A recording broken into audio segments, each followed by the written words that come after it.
Welcome. As promised, we're going to do a third box of Bowman Draft in this so far very lopsided box battle. But before we get to that, I'm going to go over some stuff I got in the mail. Normally I'd have it out on stands, but I don't have very many stands right now, and I want to go over that as well before I start. But so some of the things that I've gotten over through the mail to try to shore up some of the cards that may have neglected over the years of me not collecting. But the first one is a Mr. Jeff Clement. He was a huge catcher rookie back in the early 2000, right around 2005. This is a 2005 Wisconsin Timber Rattler justifiable card, numbered 127 to 200. I also got a dual auto in the justifiable Just Minors from I want to say 2007. Might have been 2005, but or it might have been 2006. But this is numbered 6 of 25, a dual auto of Jeff Clement and Mike Morse. Really nice signatures by both of those individuals. And then a Upper Deck USA Baseball from 2004 of Mr. Clement, an auto. Again, nice auto. So he didn't pan out the way that everybody thought he would, but he was a big catching prospect of the day. Wanted to add those to the PC. Also, to continue on, this one is a really, once I saw this card, I was like, oh, I gotta have that, because not only is it adding to my Clay Buchholz collection, but it's got two other really good pitchers, and it's numbered 1 of 36. This is a triple relic combo card from 2008 Topps Triple Threads. So you got Mark Burley, Justin Verlander, and Clay Buchholz in the no. But that's just a really awesome card with 3 very awesome pitchers. And these are game-used relics by Burley, Verlander, and Buchholz. So you don't see too many game-used relics nowadays. But those are 3 guys. At least one of them is going to be a immediate Hall of Famer in Justin Verlander. I'm not sure about Burley's status, but I know he's going to warrant consideration for the Hall. And Clay Buchholz, I don't know if he is going to get the Hall of Fame credit or not, but he was, of the 3 of them, probably the bigger name is coming out as a prospect. He was like the prospect of that time. And then I also got a Logan Gilbert numbered 99 to 250 in Bowman's Best. I think I already got a base card from this series of Logan Gilbert. And this is a refractor version. And the person who sent me that included a free George Kirby of the 2025 Topps Chrome. So hey, free is free, even though that wouldn't be one that I'd be collecting.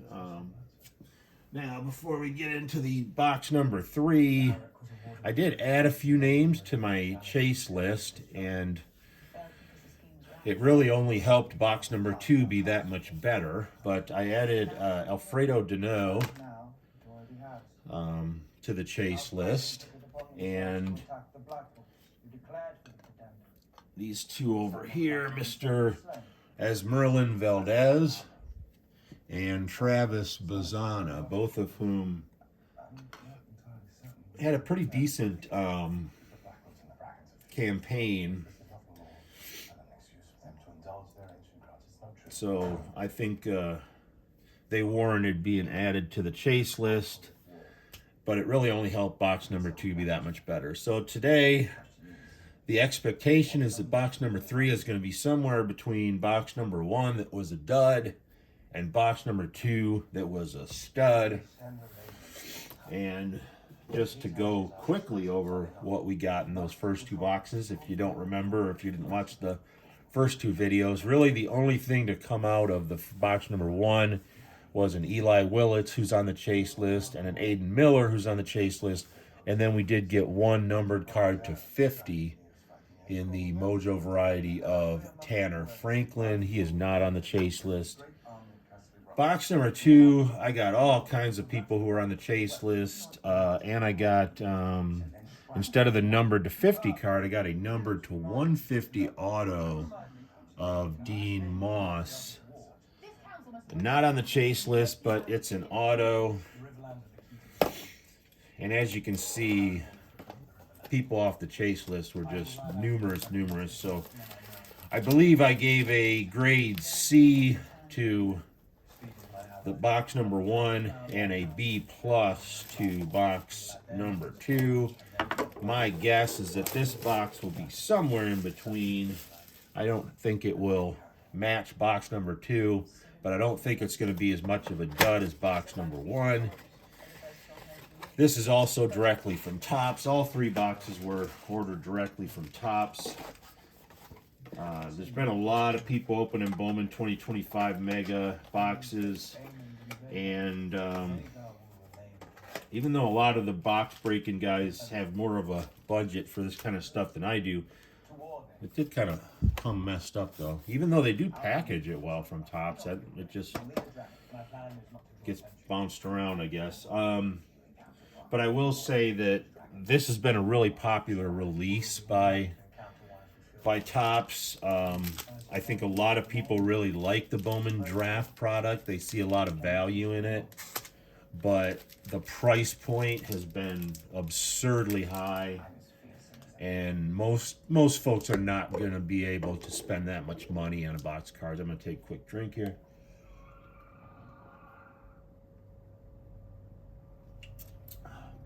So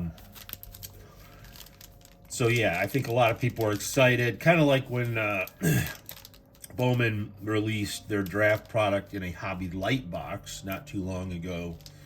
That was a very popular release because it allowed people who normally would love to collect Bowman Draft but just can't afford it to have a way to open some Bowman Draft.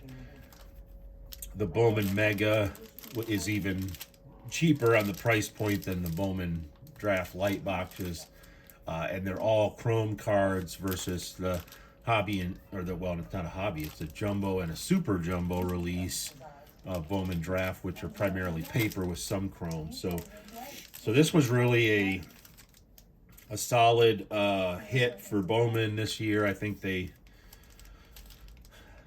going to make a lot of money on it, but I don't know if it's going to change whether they keep making these or not. Normally not a fan of the retail per se, but in this case, this retail release made a lot of sense and got a lot of people exposed to the product that otherwise couldn't afford it. So you got your 5 regular packs, you got your 2 mega packs. I've been on record saying I don't like that. I like when they spread it out through all the packs, so that every pack you have the ability to open something and hit something, and you don't have to have like 3 packs that are almost going into them, aren't going to be much. But the good thing about draft is even in those packs, you're going to get players that you're looking for. The vast majority of the box number 2 hits were cards that you could get in these regular packs. It's really only a few of them, or well, probably 4 of them that came out of the 5 card Mojo packs, And with those cards, 2 of them came out of the regular packs and 1 came out of the Mojo packs. So you're still getting some valuable cards even in the regular packs. So here we go. We're going to start.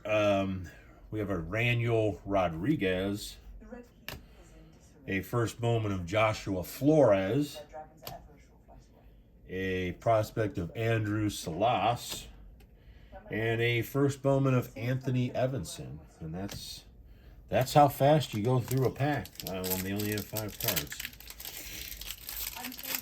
So no hits there. We have a prospect of Johnny Farmello, first Bowman of Mason McConaughey, first Bowman of Arjun Namala. Well, that's not a first Bowman, that's prospect. A prospect of Elian Pena, and a first Bowman of Cameron Millar. Again, no hits there.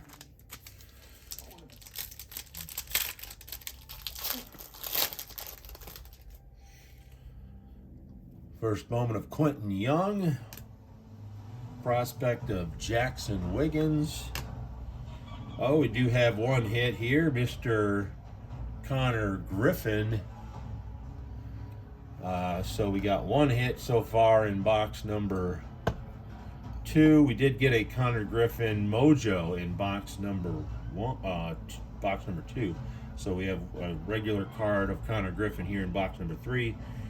Got a first Bowman of Riley Kelly, and we got our first laser card. Usually get a couple of these per box, and this one is a prospect of Bryce Cunningham.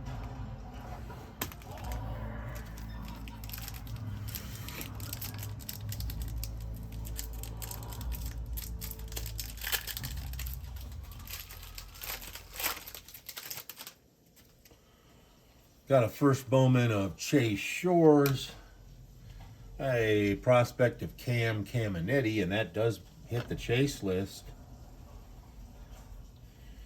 A first Bowman of Michael Oliveto, prospect of J.J. Weatherholt, and that also is on the chase list.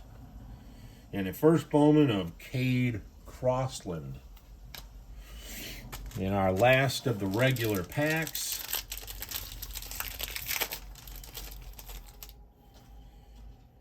we have a prospect of Joshua Lugo, first Bowman of Gavin Feen, prospect of Luke Dickerson, first Bowman of Nolan Sailors, and a laser of Eduardo Quintero's prospect card. So that's pretty much what we expected. We got a few guys we were chasing. We got a couple laser cards. But so far this box is looking slightly better than box 1, but nowhere near box 2. Let's see if these 2 Mojo packs is going to change that in any way. We have a first Bowman of Aaron Walton, a first Bowman of Mason Morris, first Bowman of Eli Willits in the Mojo. That is going to make the... we're going to go ahead and have to borrow some. We got an Eli Willits in the box number 1 of the regular variety. And we're going to borrow their stands because box 2 was so good it hogged all the stands. But an Eli Willits of the Mojo variety is definitely a good hit there. We got a numbered prized prospects, 172 of 199 for a guy on the chase list, Mr. Kevin McGonigal. So that is a hit. And we got a regular prized prospects in the Mojo of non-numbered of Gavin Klein. And now we're into our last pack here. Ooh, this one is arguably the same as box number 1. Depends on how you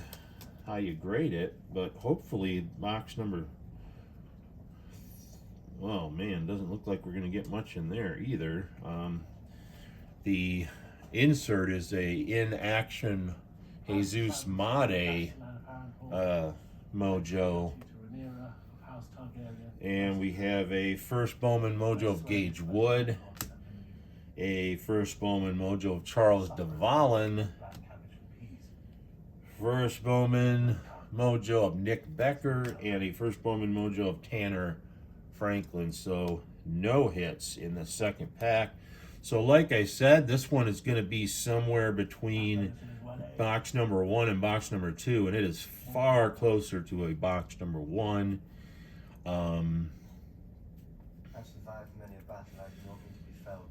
Ooh, this is a tough one here. I'd say that if I gave box number 1 a C, I'm going to give this one a C plus.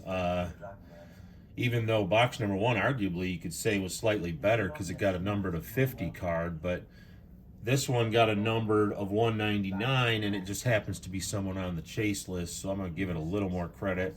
But yeah, I would say a C plus, and a B plus for box number 2. It just happened to be loaded with everybody we're looking for, and it came with an auto, even though the auto was numbered to 150 versus the gold to 50.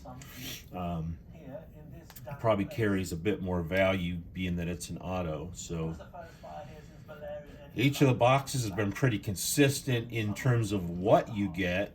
You got your 2 mojo packs. You're going to get 1 card in those 2 that's probably numbered. Maybe it's an auto, maybe it's an insert. You're going to get 2 laser cards in the other packs.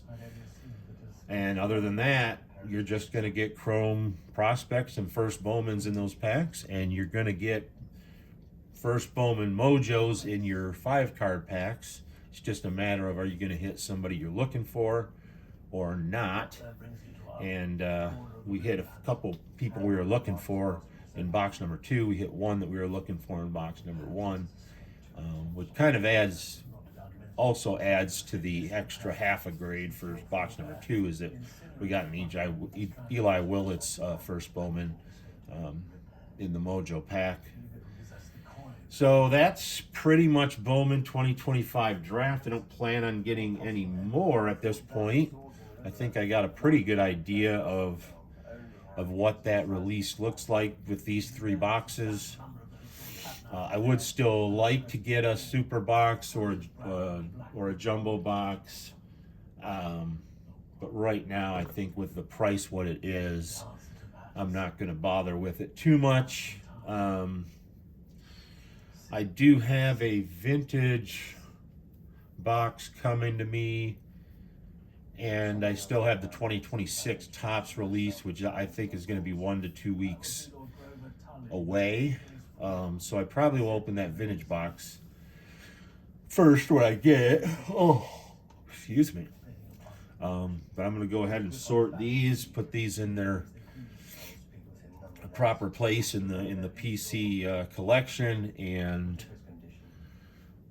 we will probably be opening another box in a couple of days, and it's going to be a special edition because it's going to be a sort of a vintage box, which are always fun. Some of the younger folks probably don't appreciate them as much because they don't have a lot of color and a lot of, all that kind of stuff. It's not as much of a lottery per se. You're really just trying to get certain players that you like. But it is good to see what some of the older cards looked like. So I'm excited for that. So thanks for watching, everybody. If you haven't hit subscribe, go ahead and do that. If you haven't hit like, I don't know what you're waiting for there. You might as well. And go ahead and make some comments if there's anybody that's not on my chase list that you think should be, or if there's anybody on my chase list you think shouldn't be. Go ahead and let me know that. I've started to listen to some podcasts during the day at work, trying to find a good podcast that's more card collecting focused, but also baseball focused. There's a lot of baseball focused podcasts out there, but not as many card collecting focused videos. So if you have any that are your favorites that you find intriguing, especially ones that talk about prospects and that kind of thing, let me know in the comments and I will check those out. But other than that, thanks for watching and have a good rest of your evening.